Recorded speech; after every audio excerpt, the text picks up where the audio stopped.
The autumn wind is a pirate, blustering in from sea. With a rollicking song he sweeps along, swaggering boisterously. His face is weather-beaten. He wears a hooded sash, with a silver hat about his head, and a bristling black mustache. He growls as he storms the country, a villain big and bold. And the trees all shake and quiver and quake as he robs them of their gold. The autumn wind is a raider, pillaging just for fun. He'll knock you round and upside down and laugh when he's conquered and won.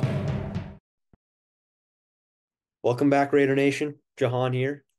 Keep an eye on Stephon Gilmore to the Las Vegas Raiders. Now, in my opinion, the 33-year-old corner is the top available free agent at the cornerback position. And as we're going to get into it, that's a very big position of need for the Las Vegas Raiders. Now, he's a former first-team All-Pro with the New England Patriots. He was also a former Defensive Player of the Year. So he has a very high pedigree. He's done it at a high level for a very long time in the NFL. You know, especially his best years were with the New England Patriots. I'm not going to lie to you and say that he's not getting up there in age, because he is. He's 33 years old, which is on the northern side of 30. So that's not ideal to have someone of that age, but I don't think that should stop Telesco and AP from bringing this guy in, because he's done it at a high level even these past 2 years. When you look at 2022, his season with the Indianapolis Colts, he put up a PFF grade of 79.1, and he had 2 interceptions that year. And last year with the Dallas Cowboys, he put up a grade of 74.4 with another 2 interceptions. So for context, our top two cornerbacks last year were Jack Jones and Nate Hobbs. So Jones had a PFF grade of 71.6 and Nate Hobbs with a PFF grade of 69.0. So Gilmore at age 33 is doing it on the level of 2 young stars that we have. So I still think he can produce at a very high level despite his age. So I don't think that should stop you from bringing him in.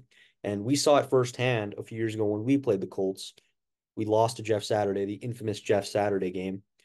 We threw a jump ball to Devontae Adams on the last play of the game, and he was single covered against Stephon Gilmore. And Gilmore had a great break on the ball, tipped it away, and basically cost us the game. So we've seen it firsthand that Gilmore can affect games. He can match up on the number one corner, and he still has that ability, but I don't think that's what we need him to do, because we're going to get into our depth chart and, the responsibilities of our players. I don't think that you need him to do that, but I still think he can do that at a high level. So looking at our cornerback room right now, as I was alluding to, we have Nate Hobbs in the slot. He's been a stalwart, a fixture there for the past 3 or 4 seasons in the slot. So he's not going to go anywhere. He's going to be our starting slot corner. He's not going to go anywhere. And on the other side, on one side, we have Jack Jones, who we brought in late last season. He was a difference maker. He got 2 pick sixes, and he consistently played at a very high level at diagnosing plays. And I think with his connection to Antonio Pierce, he's not going to be going anywhere. I think he's going to be the cornerback 1 for us. He's going to be tasked with going up against Tyreek Hill, going up against Justin Jefferson.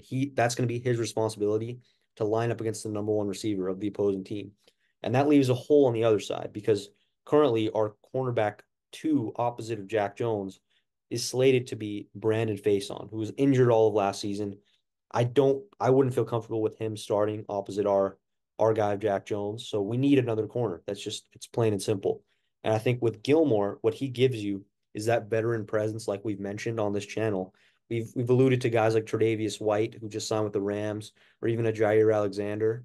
None of those guys, unfortunately, are going to be coming to the Raiders. So we need a veteran presence there, someone who can get the guys in the right spots and, diagnose plays, kind of like what Casey Hayward did for us in our playoff season in 2021. He wasn't the fastest corner available. He wasn't tasked with going up against the wide receiver 1 of the opposing team, but, he was a stalwart in our secondary for the entire year. He stayed healthy, produced at a high level. And in that Charger game, week 18, he had a crucial pick on Justin Herbert, because he's a savvy veteran. He can make plays like that when it matters most. So a guy like Gilmore, he gives you that veteran presence. He can be our version of Casey Hayward for this upcoming season. And I do think the Raiders have some sort of connection to Gilmore, because when you look at Telesco's comments, I believe it was JT the Brick who asked him, "What do you think of the cornerback room?" in an interview, and he said, "Yeah, we have a very young cornerback room," which means that okay, maybe they might draft someone, but if Telesco's saying the cornerback room is already young as it is, I think he wants to add some experience and a veteran presence to that room. And I think there's no better player to add than Stephon Gilmore because, like I mentioned, he is the most pedigree of anyone left on free agency. And I think he's the most talented player in free agency left. So I think with Telesco's comments, I think they're going to add a veteran more than drafting someone in the first round. So I think a guy like Gilmore would be an obvious choice. Yeah, another thing I wanted to mention too is our channel favorite beat reporter, Hondo Carpenter, has mentioned that the Raiders have offers to some free agents out there currently. And I think doing some due diligence, I truly think that Gilmore might be one of those players. And the reason I say that is because if you were Stephon Gilmore and you think about your potential destinations, when you look at the Raiders, we have the cap to pay this guy. We have the young corner room, so he can be a mentor and he can also get playing time at the same time.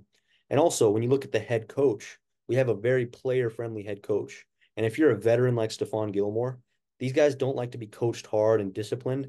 They want to be, left alone. And AP is a very player-friendly head coach. And so if you're Gilmore, going into a culture like the Las Vegas Raiders would be very appealing to you. So if you're the Raiders, he's the best corner available, and corner is a huge position of need for us. Arguably, it's the number one hole we have on our roster currently.